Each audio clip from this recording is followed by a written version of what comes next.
Hello student, welcome back to my channel Samrat academy. Student, मेरा नाम आकाश। मेरे प्यारे बच्चों, 2023 बोर्ड एग्जाम देने वाले हो तो आपके लिए वीडियो बहुत ही काफ़ी इंपॉर्टेंट है। ठीक है, अब तक की सबसे इंपॉर्टेंट वीडियो मेरे प्यारे बच्चों, हिंदी के 50 महत्वपूर्ण प्रश्न बताने वाला हूँ। ठीक है, और 50 में से आपको ही बताना है, कम से कम 40 और 45 प्रश्नों का उत्तर तो सही सही आपको देना ही पड़ेगा, अगर 95% टारगेट आपका है तो। ठीक है, तो वीडियो बहुत ही ज़्यादा इंपॉर्टेंट आप लोगों के लिए, अच्छे से प्रैक्टिस कीजिए। एग्जाम तो बहुत ही ज़्यादा निकट आप लोगों का है, तो यहाँ से प्रश्न बनना अनिवार्य है। अगर 50 प्रश्न में अगर आप 40 प्रश्नों का उत्तर, कम से कम 40 प्रश्नों का उत्तर दे देते हो, तो हिंदी में जो ऑब्जेक्टिव 20 नंबर के क्वेश्चन है उसमें 20 में 20 तो आप लोगों का फिक्स है। ठीक है, क्योंकि सभी इंपॉर्टेंट क्वेश्चन मैंने एक ही वीडियो में रख लिया है। तो चलो वीडियो स्टार्ट करते हैं। स्टार्ट करने से पहले लाइक कर देना, और चैनल पर नए हो तो चैनल को जरूर सब्सक्राइब कर लेना। चलो पहला प्रश्न पढ़ता हूँ, आप लोग आंसर देने के लिए तैयार रहिए। बिल्कुल देखिए, पहला आंसर सोच समझ के दीजिएगा। इसमें पहला प्रश्न यह पूछा है कि निम्नलिखित कथनों में से कोई एक सत्य उसे पहचान कर लिखिए। 4 ऑप्शन दिया हुआ है, 4 ऑप्शनों में से एक ऑप्शन सही है, उसे पहचान कर आपको लिखना है। ठीक है, पहला ऑप्शन यह है कि धर्मवीर भारती रीति मुक्त धारा के कवि हैं, और दूसरा ऑप्शन यह है कि त्रिवेणी जो है रामचंद्र शुक्ल का प्रसिद्ध उपन्यास है, और तीसरा यह है कि कुटज जो है डॉक्टर हजारी प्रसाद द्विवेदी का प्रसिद्ध निबंध है, और चौथा है अर्धनारीश्वर के लेखक जयशंकर प्रसाद हैं। अब इन 4 ऑप्शनों को पढ़ना है, इसमें से कौन सा सही आपको बताना है। तो राइट आंसर हो जाएगा ऑप्शन नंबर सी, क्योंकि जो कुटज है वो डॉक्टर हजारी प्रसाद द्विवेदी का प्रसिद्ध निबंध है। ठीक है, कुटज डॉक्टर हजारी प्रसाद द्विवेदी का प्रसिद्ध निबंध है। ऑप्शन सी जो है इस प्रश्न का राइट आंसर हो जाएगा। जितने बच्चों ने सी दिया है उनका 100% राइट आंसर है। ठीक है, बहुत अच्छे अच्छे प्रश्न हैं। देखो दूसरा प्रश्न यह है कि गबन उपन्यास है, गबन किसका उपन्यास है? प्रेमचंद्र जी का, प्रसाद जी का, निराला जी का, कि अज्ञेय? बताइए। 4 ऑप्शन दिया हुआ, बताना है कि गबन जो है उपन्यास किसका है। तो मेरे प्यारे बच्चों, ऑप्शन है प्रेमचंद्र जी का। जितने बच्चों ने ए दिया है उनका आंसर बिल्कुल 100% सही है। ठीक है, चलिए आगे बढ़ते हैं। अगला प्रश्न का उत्तर देने के लिए बिल्कुल तैयार रहिए आप। अगला प्रश्न यह है कि कलम का सिपाही की रचना किसने की? कलम का सिपाही की रचना किसने की? Option A Vrindalal Verma ji, option B Amrit Rai ji, option C Premchandra ji, और ऑप्शन डी इनमें से कोई नहीं। बताइए, कलम का सिपाही की रचना किसने की थी? मेरे प्यारे बच्चों, इसका राइट आंसर हो जाएगा ऑप्शन बी अमृत राय। ठीक है, तो जितने बच्चों ने बी दिया है उनका आंसर बिल्कुल सही है। ठीक है, कलम का सिपाही की रचना अमृत राय ने किया था। चलिए आगे बढ़ते हैं। क्वेश्चन नंबर 4 देखिए क्या है कि क्या लिखूं किस विधा की रचना है? क्या लिखूं किस विधा की रचना है? ऑप्शन ए निबंध, ऑप्शन बी नाटक विधा की, ऑप्शन सी उपन्यास विधा की, ऑप्शन डी कहानी। बताइए 4 ऑप्शनों में से राइट आंसर क्या होगा। प्रश्न हमारा यह है कि क्या लिखूं किस विधा की रचना है। तो मेरे प्यारे बच्चों, निबंध विधा की रचना है। किस विधा की? निबंध विधा की। तो जितने बच्चों ने ए दिया है उनका आंसर बिल्कुल क्या है? सही है। चलिए आप लोग काउंट करते रहना, लास्ट में जरूर अपना आंसर शेयर करना। अगला प्रश्न देखो, मुझसे पहले आंसर आपको बताना है। ठीक है, अगला प्रश्न यह है कि शुक्ल युग की कालावधि कितनी मानी जाती है? बताओ, शुक्ल युग की कालावधि है इसमें से।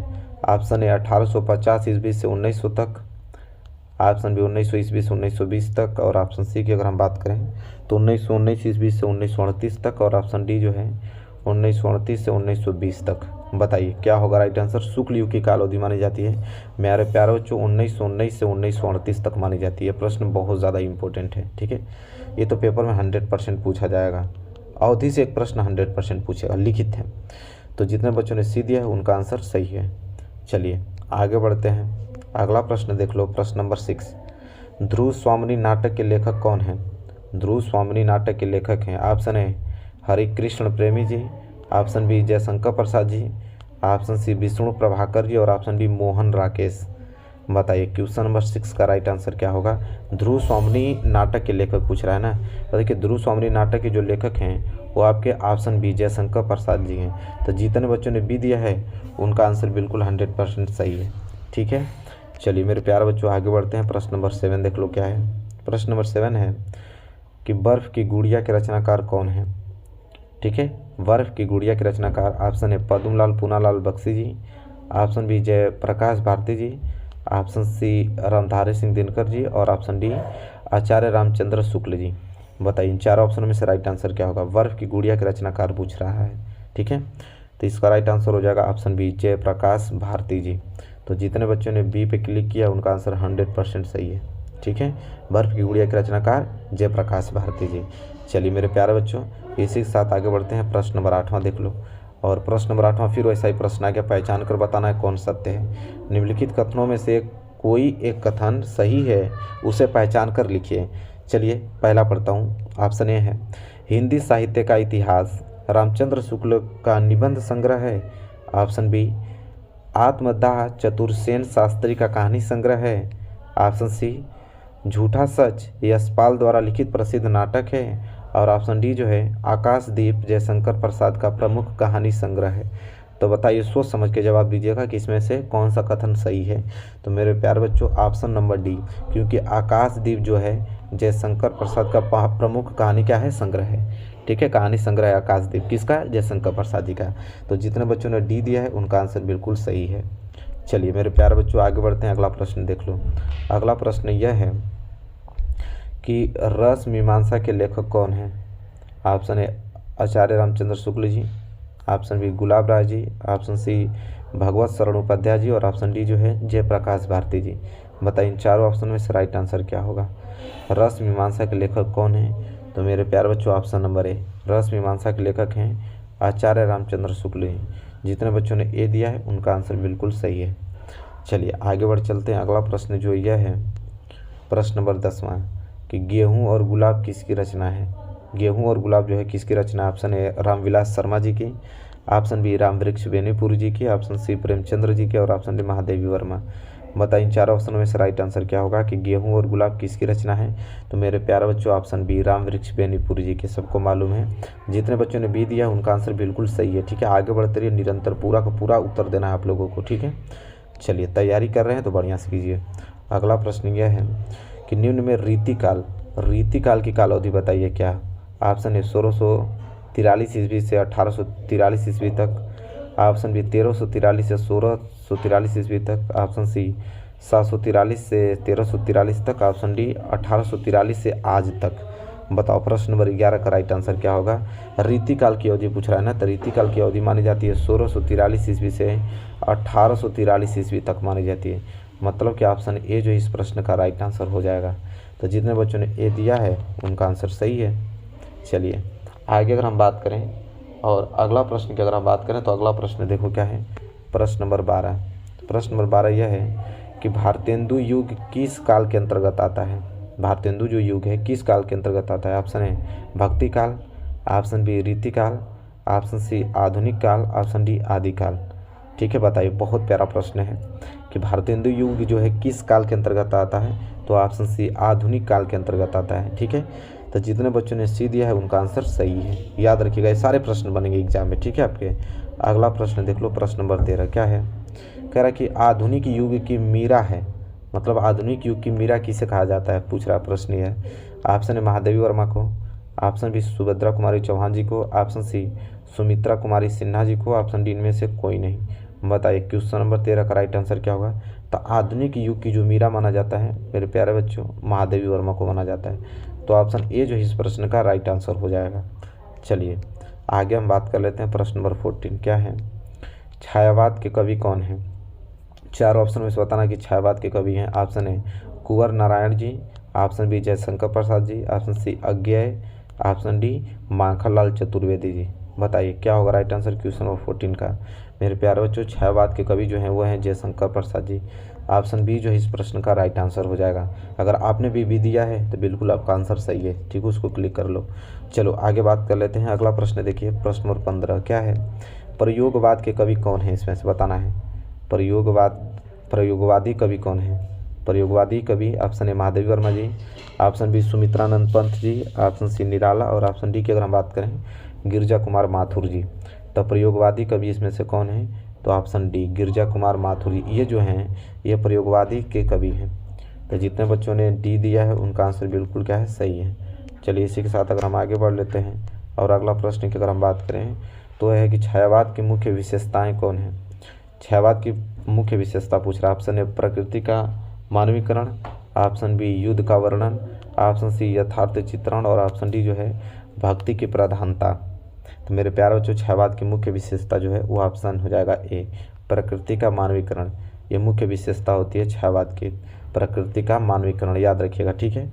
चलिए आगे अगर हम बात कर लेते हैं, प्रश्न नंबर 17 क्या है, छायावादी महाकाव्य है। पूछ रहा है कि छायावादी महाकाव्य इनमें से कौन है। ऑप्शन ए प्रिय प्रवास, और आगे अगर ऑप्शन हम पढ़ें तो ऑप्शन यहाँ पे देखिए, ऑप्शन बी जो है वो है साकेत, ऑप्शन सी कामायनी, और ऑप्शन डी पद्मावत। बताइए राइट आंसर क्या होगा, ठीक है। प्रश्न था कि छायावादी महाकाव्य पूछ रहा है। देखो छायावादी महाकाव्य इनमें से है कामायनी, ठीक है। तो जितने बच्चों ने सी दिया है उनका आंसर क्या है, सही है। चलो आगे बढ़ते हैं, अगला प्रश्न का उत्तर दो। अगला प्रश्न यह है कि हिंदी का प्रथम महाकाव्य माना जाता है किसको। ऑप्शन ए पृथ्वीराज रासो को, ऑप्शन बी पद्मावत को, ऑप्शन सी रामचरितमानस को, ऑप्शन डी रामचंद्रिका को।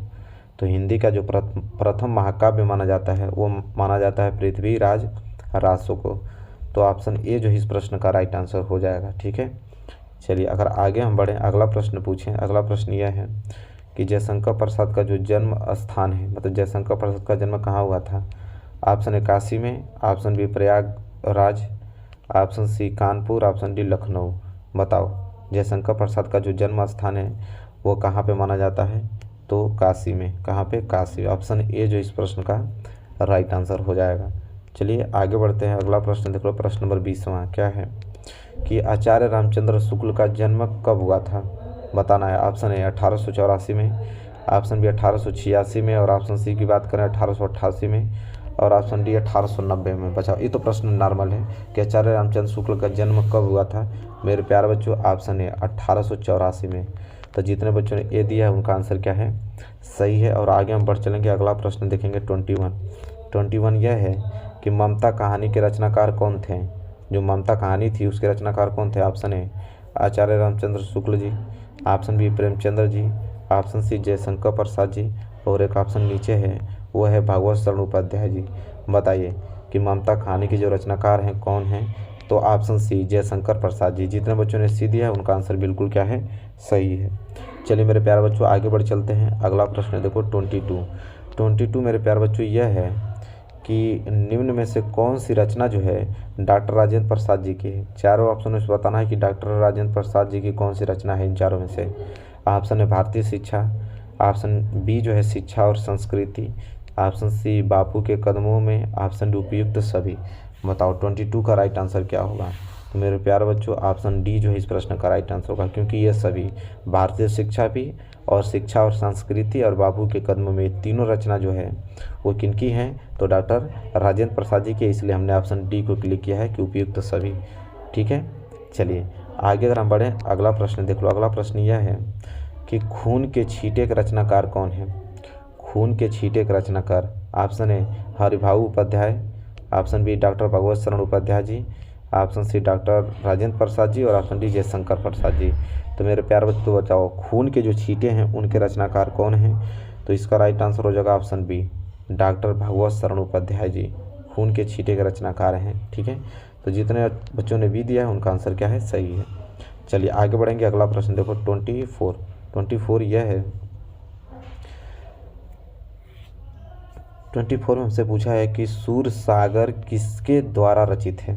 सूरसागर जो है किसके द्वारा रचित है। ऑप्शन है Tulsidas, option B Surdas, option C Kabir, option D इनमें से सभी।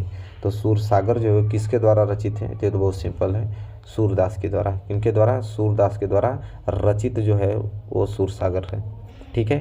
तो 24 का ऑप्शन बी जो है राइट आंसर होगा। चलिए मेरे प्यारे बच्चों आगे अगर हम बात कर लेते हैं तो 25 देख लो। 25 यह है कि वन पथ पर शीर्षक तुलसीदास जी का किस रचना से उद्धृत है। Option A Gitavali, option B Kavitavali, option C Vinay Patrika, option D इनमें से कोई नहीं। बताओ 20 का राइट आंसर क्या होगा कि वन पथ पर शीर्षक तुलसीदास जी की किस रचना से उद्धृत है, तो ऑप्शन बी किस रचना से, कवितावली से, ठीक है। तो ऑप्शन बी जो है इस प्रश्न का राइट आंसर हो जाएगा। चलो आगे अगर हम बात करें तो अगला प्रश्न देख लो 26 क्या है, इंद्र का पर्यायवाची शब्द पूछ रहा है कि इंद्र का पर्यायवाची शब्द क्या होगा। ऑप्शन ए दिनमणि, ऑप्शन बी सुरेंद्र, और ऑप्शन बी की अगर हम बात करें तो महेश, और ऑप्शन डी गणेश। तो इंद्र का पर्यायवाची शब्द क्या होता है, जल्दी से कमेंट करके बताइए। तो इंद्र का पर्यायवाची शब्द मेरे प्यारे बच्चों ऑप्शन बी सुरेंद्र होता है, ठीक है। तो जितने बच्चों ने बी दिया है उनका आंसर बिल्कुल क्या है, सही 100%, ठीक है। चलिए आगे अगर हम बात करें तो 27 यह है कि बादल का जो पर्यायवाची शब्द होगा, इन चारों ऑप्शन में से बादल का पूछ रहा पर्यायवाची शब्द। ऑप्शन ए वारिद, ऑप्शन बी नीरज, ऑप्शन सी पंकज, ऑप्शन डी अंबुज। ठीक है, तो बादल का पर्यायवाची शब्द क्या होगा कमेंट करके बताना आपको। ठीक है, तो बादल का पर्यायवाची शब्द होगा ऑप्शन ए वारिद। क्या होगा? ऑप्शन ए वारिद होगा। चलिए, तो जितने बच्चों ने ये दिया होगा उनका आंसर क्या है? सही है। आगे बढ़ेंगे और अगला प्रश्न अगर हम बात करें 28, करुण रस का जो अस्थाई भाव होता है, बताओ करुण रस का अस्थाई भाव क्या होता है? ऑप्शन ए शोक, ऑप्शन बी रति, ऑप्शन सी क्रोध, ऑप्शन डी भयानक। करुण रस का अस्थाई भाव पूछ रहा है कि करुण रस का अस्थाई भाव क्या होगा। तो देखो, करुण रस का अस्थाई भाव शोक होता है। तो जितने बच्चों ने ए दिया है उनका आंसर बिल्कुल क्या है? सही है। तो ये नॉर्मल प्रश्न है, बता दोगे। अगला प्रश्न देखो क्या है कि उपमा के कितने अंग होते हैं? अच्छा प्रश्न है, बताओ उपमा के कितने अंग होते हैं? ऑप्शन ए 4, ऑप्शन बी 5 और ऑप्शन सी 6 और ऑप्शन डी 7। बताओ उपमा के कितने अंग होते हैं? तो मेरे प्यारे बच्चों ऑप्शन ए 4 होते हैं। कितने अंग होते हैं? 4। तो जितने बच्चों ने ए दिया है उनका आंसर बिल्कुल क्या है? सही है। चलो, इसी के साथ हम बढ़ेंगे अगला प्रश्न 30वां। क्या है? हरिमुख मनहु मयंक में कौन सा अलंकार है? हरिमुख मनहु मयंक में आपको बताना इस पंक्ति में कौन सा अलंकार है। ऑप्शन ए उत्प्रेक्षा, ऑप्शन बी रूपक अलंकार, ऑप्शन सी उपमा अलंकार और ऑप्शन डी अनुप्रास अलंकार। ठीक है, बताओ कौन सा अलंकार है इसमें? तो इसका राइट आंसर हो जाएगा मेरे प्यारे बच्चों ऑप्शन नंबर ए उत्प्रेक्षा अलंकार। तो जितने बच्चों ने ए दिया है उनका आंसर सही है। ठीक है, चलिए आगे हम बढ़ेंगे। अगला प्रश्न देखेंगे 31 और 31 जो है वो प्रश्न यह है कि वह सरल विरल काली रेखा तम के तासे सी जो हिलडुल में कौन सा अलंकार है? देखो ये पंक्ति है, वह सरल विरल काली रेखा तम के तागे सी जो हिलडुल, इसमें कौन सा अलंकार है? ऑप्शन ए अनुप्रास अलंकार, ऑप्शन बी उत्प्रेक्षा अलंकार, ऑप्शन सी उपमा अलंकार और ऑप्शन डी जो है वो रूपक अलंकार। बताओ 31 का राइट आंसर क्या होगा? तो इसका हो जाएगा ऑप्शन सी रूपक अलंकार। कौन सा अलंकार इस पंक्ति में है? तो रूपक अलंकार है। तो इस बात को याद रखना, इस उदाहरण को याद करना पूछता है। ठीक है, चलिए आगे अगर हम बात करें अगला प्रश्न देखो क्या है। आहट, आहट प्रत्यय युक्त शब्द कौन है? आहट प्रत्यय युक्त शब्द कौन है? सजावट, ऑप्शन बी थकावट, ऑप्शन सी जगमगाहट और ऑप्शन डी लिखावट। बताओ 32 का राइट आंसर क्या होगा? आहट प्रत्यय, प्रत्यय मतलब क्या होता है? लास्ट में जुड़कर उस वक्त को पूरा करता है, जो वर्ड होता है उसको पूरा करता है। तो आहट किस में लास्ट में आया है बताना है आप लोगों को। देखो सजावट में आएगा नहीं, ठीक है, थकावट में आएगा इसमें नहीं। देखो जगमगाहट, देखो इसमें आहट लास्ट में आ रहा है, जगमगाहट। ठीक है, तो इसलिए ऑप्शन सी जो है इस प्रश्न का राइट आंसर हो जाएगा। तो जितने बच्चों ने सी दिया है उनका आंसर बिल्कुल सही है। चलो आगे बात कर लेते हैं 33। क्या है? चढ़ावा शब्द में प्रत्यय कौन सा है? जो चढ़ावा शब्द है इसमें प्रत्यय पूछ रहा है। ठीक है, बताओ चढ़ावा में आवा होगा कि वाह होगा कि अ होगा कि आ। तो देखो चढ़ावा प्रत्यय मतलब लास्ट में क्या आता है? तो चढ़ावा, तो लास्ट में क्या आ रहा है? आवा। ठीक है, तो इसलिए आवा जो है वो प्रत्यय होगा चढ़ावा शब्द में। तो ऑप्शन ए जो है इस प्रश्न का राइट आंसर होगा। ठीक है, चलो आगे अगर हम बात करें तो 34 में यह पूछा हमसे, सिंपल क्वेश्चन है कि तालाब शब्द का जो है तत्सम शब्द बताना है कि तालाब शब्द का तत्सम शब्द क्या होगा? ऑप्शन ए समुद्र और ऑप्शन बी की अगर हम बात करें झील, ऑप्शन सी तड़ाग, ऑप्शन डी आपका महासागर। बताओ तालाब का तत्सम रूप पूछा है, तालाब का तत्सम रूप क्या कहलाता है? तो मेरे प्यारे बच्चों ऑप्शन सी तड़ाग कहलाता है। क्या कहलाता है? तड़ाग। ठीक है, तो 34 का सी जो है राइट आंसर होगा। आगे अगर हम बात करें 35, तो 35 में यह प्रश्न है कि विनायक भालचंद्र किस शब्द के पर्यायवाची शब्द हैं? ठीक है, ऑप्शन ए गणेश जी का, ऑप्शन बी देवता, option C Indra, option D Shiv. इन चारों में से बताना है कि भयानक और भालचंद्र किस शब्द के पर्यायवाची हैं, वो आपको बताना इन चारों ऑप्शन में से। तो बताओ क्या होगा राइट आंसर? तो मेरे प्यारे बच्चों ऑप्शन बताओ ए गणेश के पर्यायवाची शब्द हैं विनायक और भालचंद्र। ठीक है, तो 35 का ए जो है राइट आंसर हुआ। चलो आगे अगर हम बात कर लेते हैं तो देख लो 36 यह है कि पेड़ तरु द्रुम आदि कहलाते हैं। मतलब कि पेड़ तरु द्रुम जो है वो क्या है? ऑप्शन ए पर्यायवाची शब्द हैं कि विलोम शब्द, कि तद्भव हैं कि तत्सम है? बताइए 36 का राइट आंसर क्या होगा। तो देखो मेरे प्यारे बच्चों, पेड़, तरु, द्रुम जो है ये सभी क्या है, प्रवाची शब्द हैं। तो जितने बच्चों ने ए दिया है आंसर उनका क्या है, सही है। सभी क्या है, प्रवाची शब्द हैं। अगर हम बात करें 37, तो 37 यह है कि हिमांशु, सुधांशु और इंदु आदि किसके प्रवाची शब्द हैं? हिमांशु, सुधांशु और इंदु। ऑप्शन है सूर्य के, ऑप्शन बी चंद्रमा के, ऑप्शन सी पृथ्वी के, ऑप्शन डी आकाश के। बताओ 37 का राइट आंसर क्या होगा। हिमांशु, सुधांशु और इंदु किसके प्रवाची शब्द हैं? तो मेरे प्यारे बच्चों ऑप्शन बी किनके हैं, चंद्रमा के हैं। तो जितने बच्चों ने बी दिया है उनका आंसर बिल्कुल क्या 100% सही है। चलो आगे बढ़ते हैं, अगला प्रश्न देख लो। अगला प्रश्न यह है कि इत्यादि में कौन सी संधि लगी है? इत्यादि में कौन सी संधि है? ऑप्शन ए यड़ संधि, ऑप्शन बी गुण संधि, ऑप्शन सी वृद्धि संधि की अगर हम आगे बात करें ऑप्शन डी दीर्घ संधि। बताओ इन चारों ऑप्शन में से राइट आंसर क्या होगा। इत्यादि में पूछ रहा है ना कि इत्यादि में कौन सी संधि लगी हुई है, तो मेरे प्यारे बच्चों यड़ संधि। ठीक है, और एक बात बताऊं कि यड़ संधि 2023 में तो एक ही आपको संधि पढ़ना है, सिर्फ यड़ संधि ही पढ़ना है। एक ही संधि आएगी, सिर्फ यड़ संधि, उसका ही पूरा उदाहरण पढ़ लेना, क्लियर हो जाएगा।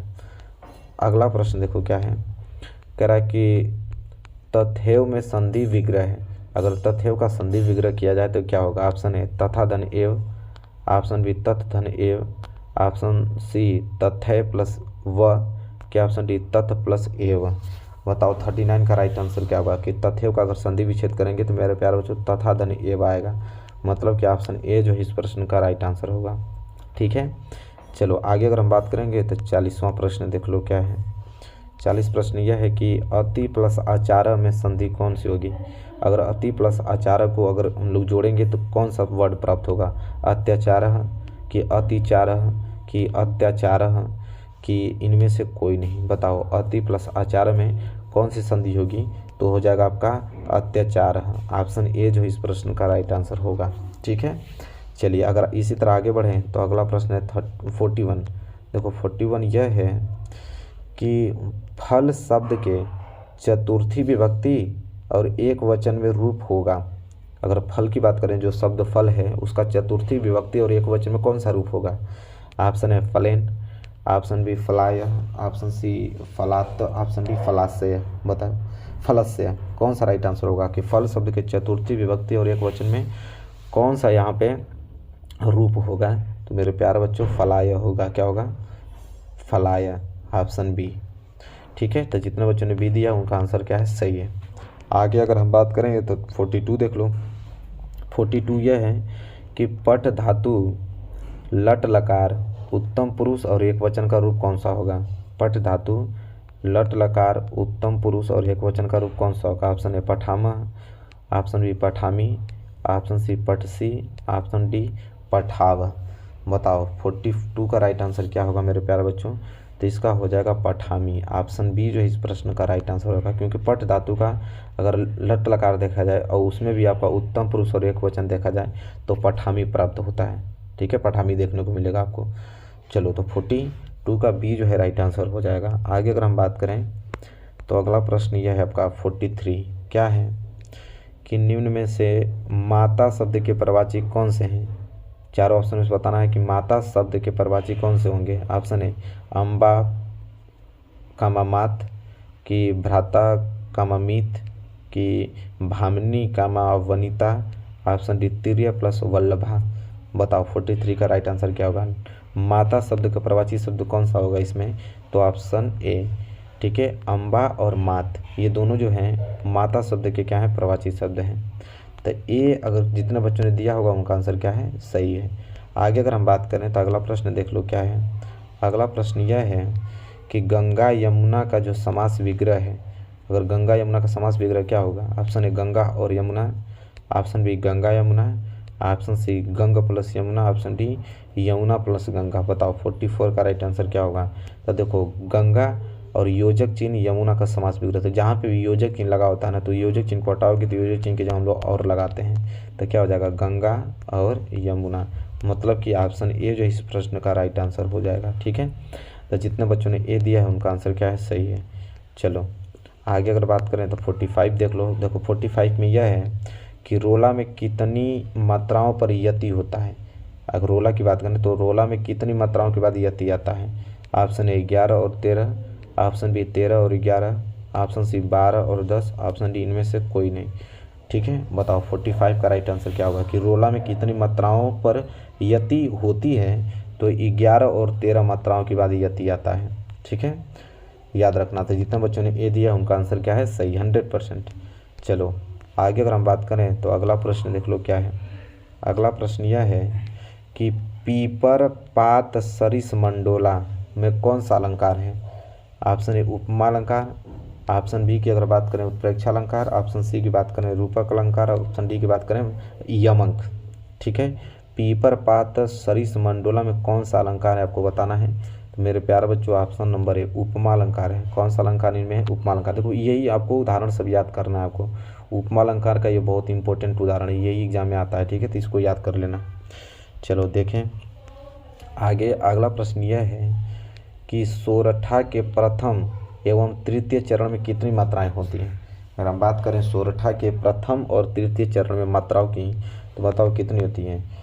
Option A 11-11, option B 13-13, option C 16-16, option D 24-24। बताओ क्या होगा राइट आंसर, 47 का है। ठीक है, तो ये तो बहुत नॉर्मल प्रश्न है कि सोरठा के पूछ रहा है कि प्रथम और तृतीय चरण में कितनी मात्राएं होती हैं। तो मेरे प्यारे बच्चों इसका राइट आंसर हो जाएगा ऑप्शन ए। कितनी कितनी मात्राएं, 11-11 मात्राएं होती हैं। ठीक है, कितनी कितनी, 11-11 मात्राएं होती हैं।